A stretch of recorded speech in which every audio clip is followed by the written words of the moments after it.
Next in the series of popular and rewatchable films from my Blu-ray and DVD collection is In Hell, an action movie released in 2003 starring Jean-Claude Van Damme and directed by Ringo Lam.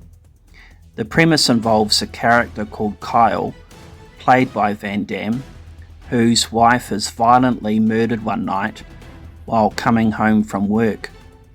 The assailant, because of his money and connections, is able to bribe the judge into having the charges against him dropped. Kyle ends up shooting the attacker inside a Russian courthouse and is sentenced to life in prison. If you like prison movies, I think you'll enjoy this one. It has plenty of fight scenes to keep you entertained and moves along at a brisk pace.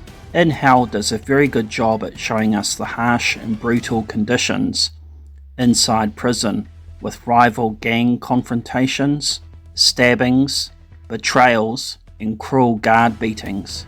One uncomfortable scene for me is when one of the newcomers, called Billy, a young American doing time for being an accessory to property damage, is put into a cell with an inmate called Andre, who beats him and also rapes him. Although we don't get to see the physical act occurring, cries and being left to our own imagination is enough.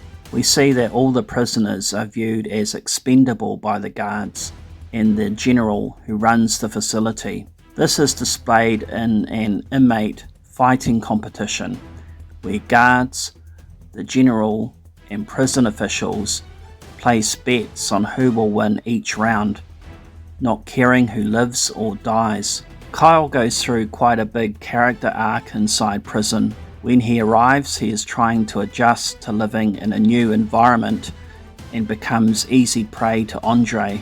Kyle then starts to work out and build his strength up, eventually becoming a complete savage after biting Andre's neck and killing him during the fighting competition.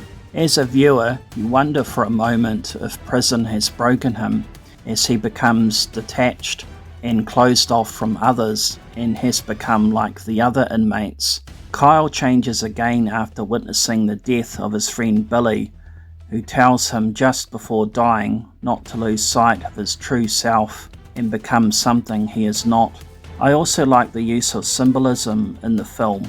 Kyle is put into solitary confinement where the conditions are quite appalling. He is very depressed and tries to commit suicide, but we see a moth that has come down from above. In a recollection of a memory with his wife, she says people can return in another form. In my eyes, the moth represents his deceased wife. When it lands on the spoon resting in his bowl of gruel, it is implied that he must eat, regain his strength, and find a will to survive this place. There is also a nice payoff involving a certain inmate. When Kyle is in isolation, he hears pounding on the walls from a prisoner next door and pounds his fists on the wall in return. Later, the general introduces him to Milok, the prisoner that was next door to Kyle. When Kyle pounds his fists on the wall, Milok recognizes this and the two end up turning the tables on the general and his guards, causing a riot and lockdown. I also like when certain characters get their just desserts. For example, when Kyle lets go of a carjack, dropping a vehicle on top of Tolek, who was a cruel and fierce guard. Well, thank you very much for listening and have a great day.